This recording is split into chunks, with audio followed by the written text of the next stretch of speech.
The K Jazz Show, Sundays on Kofifi FM 97.2.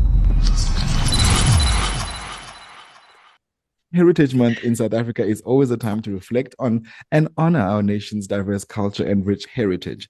South African award-winning jazz bassist Herbie Tsoaeli and the Center for Black Thought and African Studies did just that through a conversation and live jazz performances, which were held in September on Black Theology and African Time Music. Joining us now on the line, Herbie Tsoaeli, Siyabulela Tonono, and Dr. Lerato as we look back on this event, its significance to Heritage Month, and some of the lessons learned from this experience. Welcome, everybody.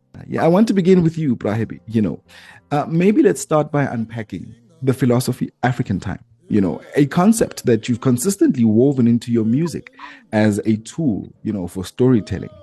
Indeed. African time is a tool for storytelling. It seeks to make traces of our forebearers, our forefathers, how things were done before colonization, So yes, it's really tracking on those traces of trying to reflect on the music I heard while I was still a kid, a child, what I was hearing at the time, because there used to be a lot of stuff happening in our homes, in neighborhoods as well, in terms of sound and rituals and traditions, cultures, different cultures. I grew up into that mix of different human beings, people in our located spaces. So African time really is reflecting on those events and journeys. Yeah. And I also want, I think, in the same conversation, maybe about heritage, why has it been so important, to impart or maybe even teach, about this heritage throughout the years? Well, while we have, heritage in vaults, in our fortresses, of African fortresses. I call it fortress because it's where these things are stashed, and we're getting them from those who were there before us. Yeah. And heritage for me is every day. It's not one day. Heritage goes a long way because, in my case, when I compose music, I think of the teachings of my grandfather, grandmother, mother, and uncles, and everybody, in a household, and also the chores, of a girl child, boy child, something like that, and also some discipline. And of course, in my case, my grandmother would hit me for not going to church, and there was even a picture of that in the corridor of my home. When I come from church, I can just see that Jesus cross in the, on the wall, my grandmother's face, where I grew up. Yeah. As my mother was a domestic worker as well, so she was never there, She had to go fend for other people's families. And so really, these things, they are stashed in my subconscious, whether I'm doing music, whether I'm reading. Whenever you do things, I also feel that it's one discretion to believe in whatever, because we've got so many spiritual vibrations going on in our systems, So African time is like that. It's not about lateness as well. Yeah. Just to try to arrive at my destination safely. That's right. Yeah. That's right. Thank you for that. Of course. And I also want to bring in Mr. Siyabulela Tonono. Of course, he is the coordinator of the Center for Black Thought and African Studies at the Seth Mukitimi Methodist Seminary. And the conversation here, Brother Siya, is about Black theology and jazz music. Please help us make this connection. Simply put, jazz music is as ancient as time to African people. And I think Oprah mentioned the idea that our experiences, our heroes' histories, our cultures are stored in vaults And those vaults happen to take musical form.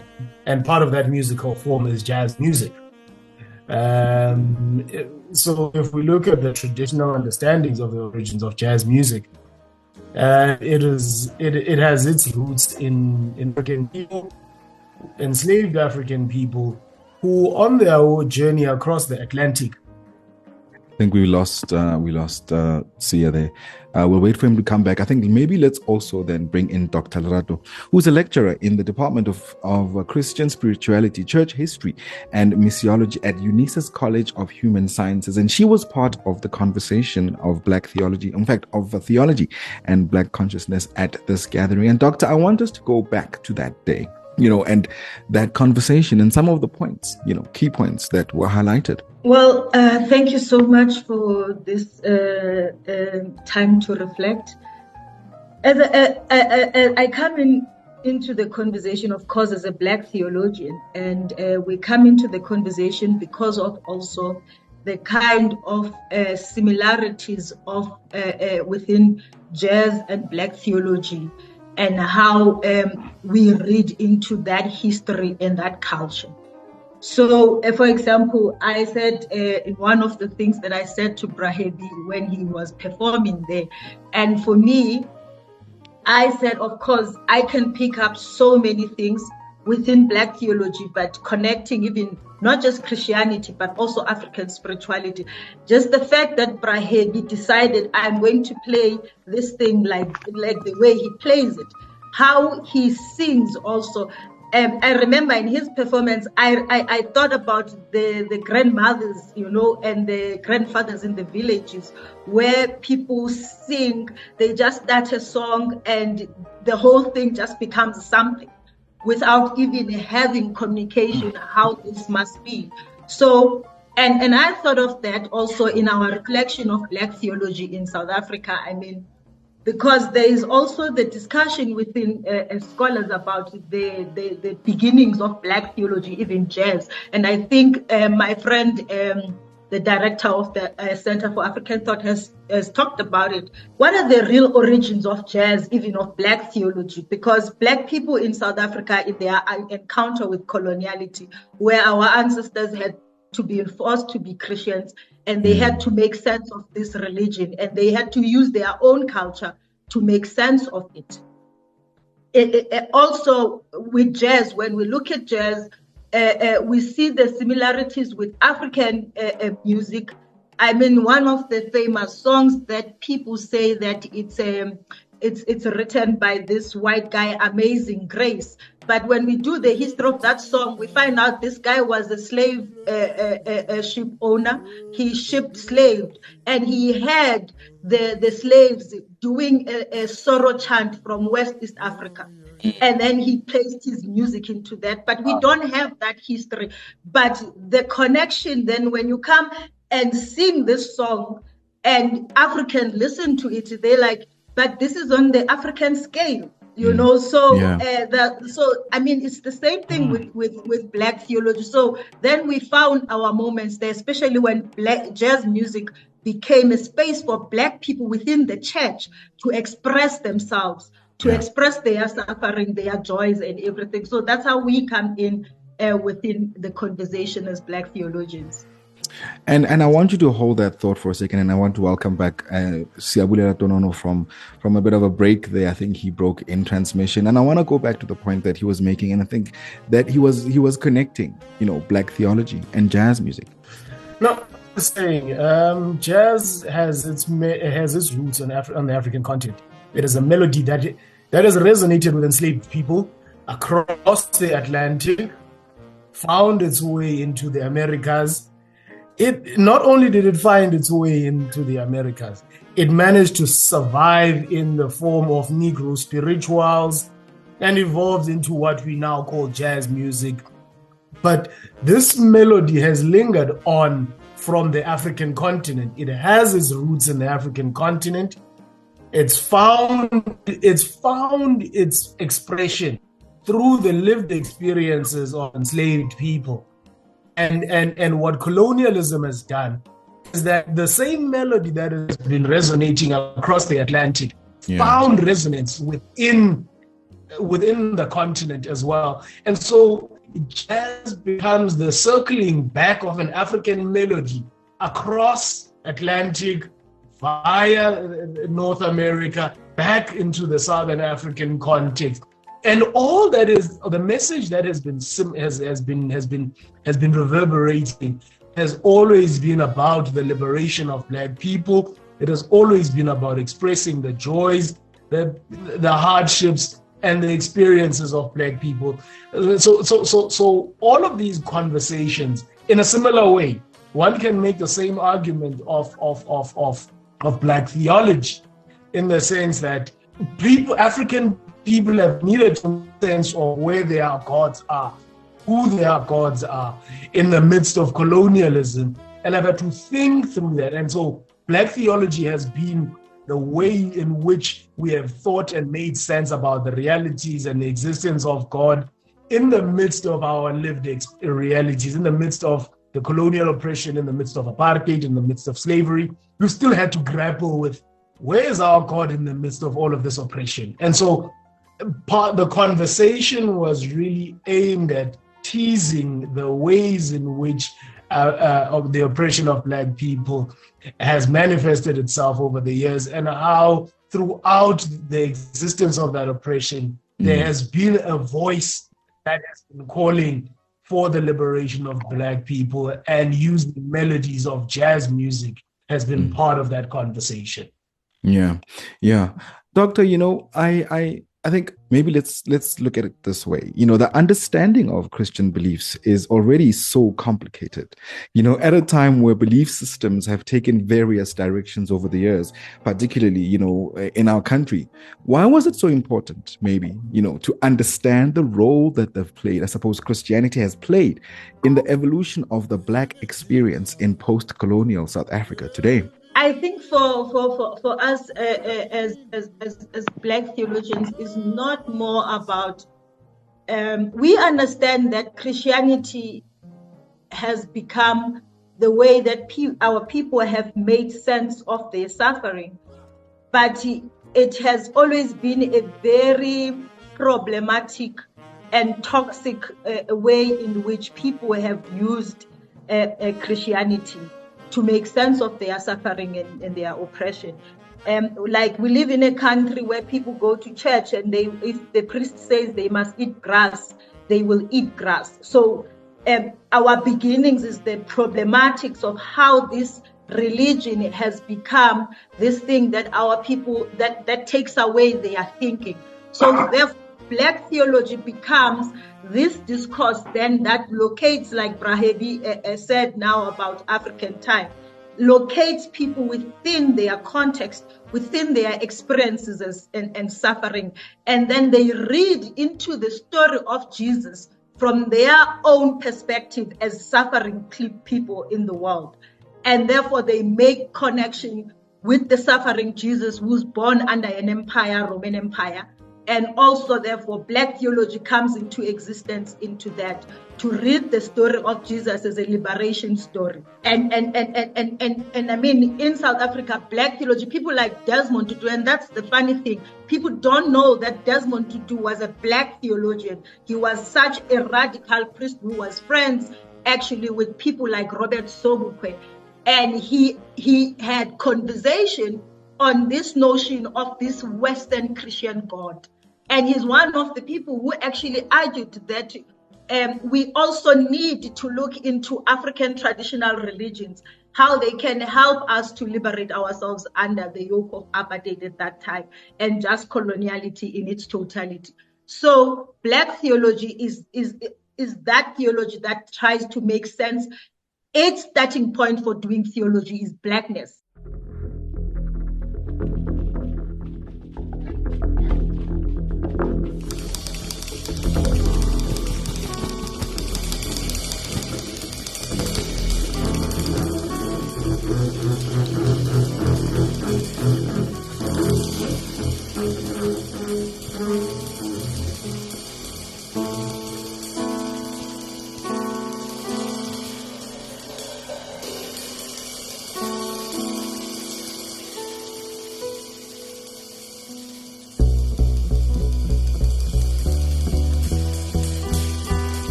course, Kofifi FM, we're reflecting with Dr. Kobe and, of course, Siyabulela Tonono and Herbie Tsoaeli. It's all about the African Time Music and Black Theology event that they held in commemoration of Heritage Month in 2024. I want to bring the microphone back to you, Siyabulela, and also talk about, the Steve Biko philosophies on this consciousness now, and some of his ideas, which, I suppose were embedded in the South African story. And what did the show highlight, about his contribution? I think one of the things that we often, I don't want to say neglect or kind of glance over, is the fact that, first and foremost, Steve Biko is a Christian student, is a member of the Christian student movement. He emerges into a sort of national prominence, particularly from a base of the student Christian movement, and so part of his activism is located within the church. Now, if you read Biko's book, I Write What I Like, there's a chapter written there. I think it was first presented at the Eden Day Lay Ecumenical Center. The chapter is titled "The Church Through the Eyes of a Layman," and Biko is reflecting on what church could and should be in light of the Black experience of the 1970s, right?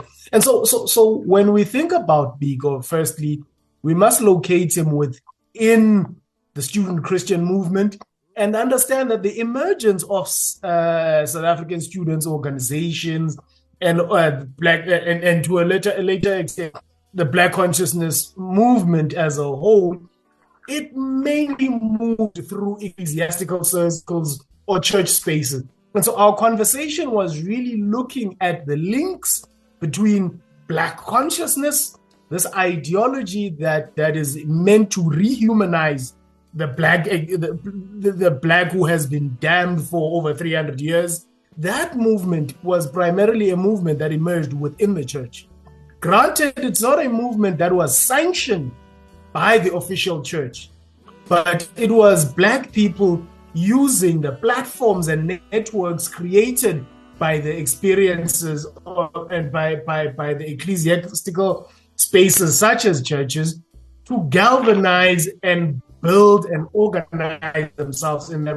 So our conversation was really reflective of the ways in which church as a space is a very important space to contest within or for the liberation of Black people. Like Lerato was saying, the church is too big a space for Black people to relinquish to whiteness.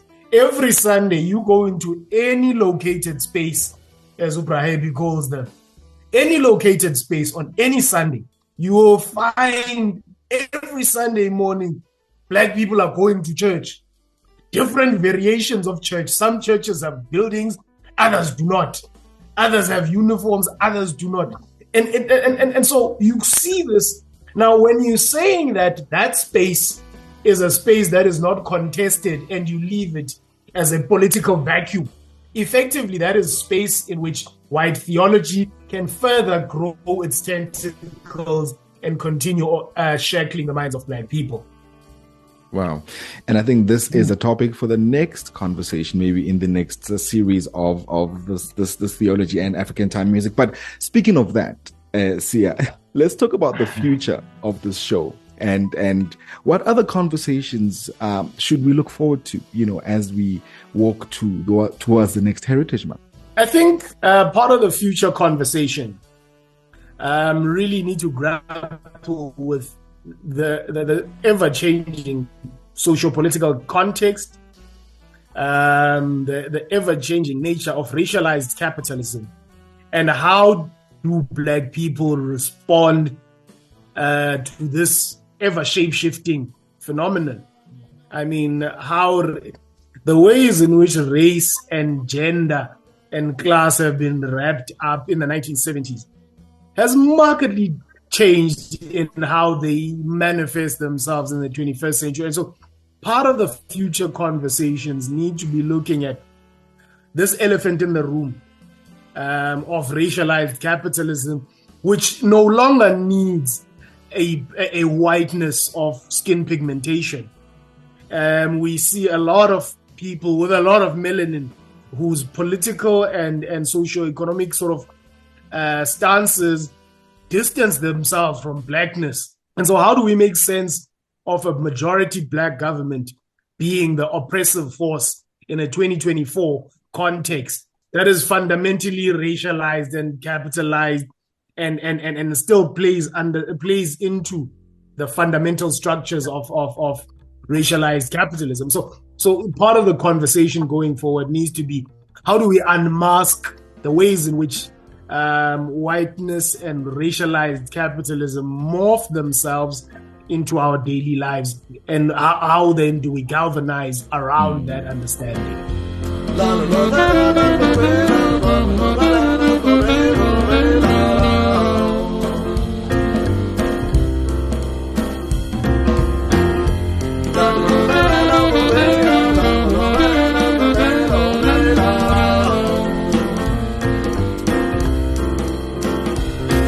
Asibambeni sonke yethu madodana wayezikhulakala Asibambeni sonke. Important Black conversations here this Sunday on the KJazz Show. Of course, we are not getting political, but we are unpacking and reflecting, on the wonderful fusion of Black theology, jazz music, and of course, African time, which is not about lateness, but, Brahebe has already said that. And speaking of, Brahebs, as we wrap things up this Sunday, we look forward to, your maybe words of wisdom, so that they can carry us to the next conversation. Perhaps, what would you like to leave us with? Well, firstly, I would like to let people know that African time music is a musical party, a church of freedom, love, and joy. As you say, we're not becoming political, but we're just unpacking what's within ourselves and how one views at things. Each and everything, whether you're watching a movie or reading a book, it has to be in your own discretion how what you have grasped in that book.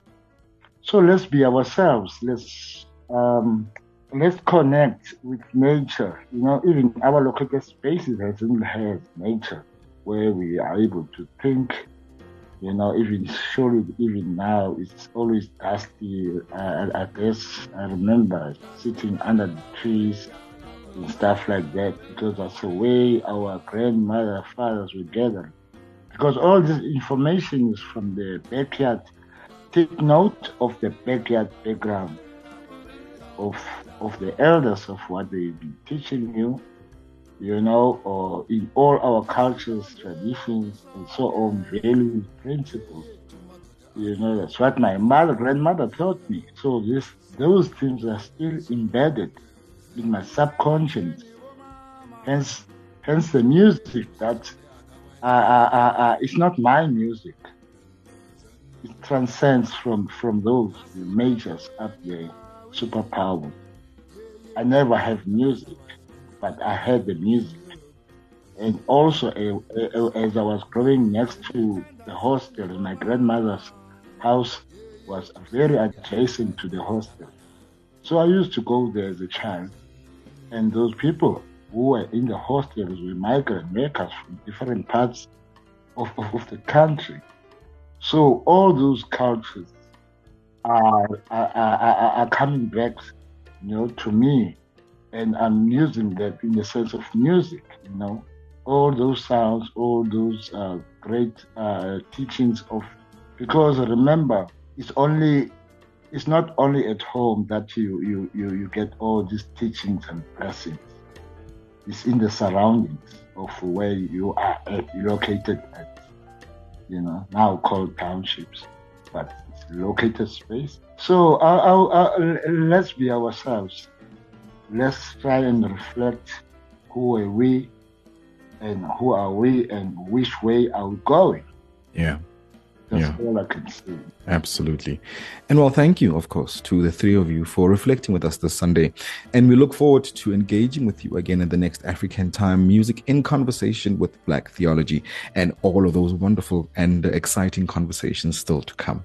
Of course, that is a jazz bassist and elder, Herbie Tsoaeli, Siyabulela Tonono, coordinator of the Center for Black Thought and African Studies, and Dr. Lerato, who is a lecturer in the Department of Christian Spirituality, Church History and Missiology at UNISA's College of Human Sciences.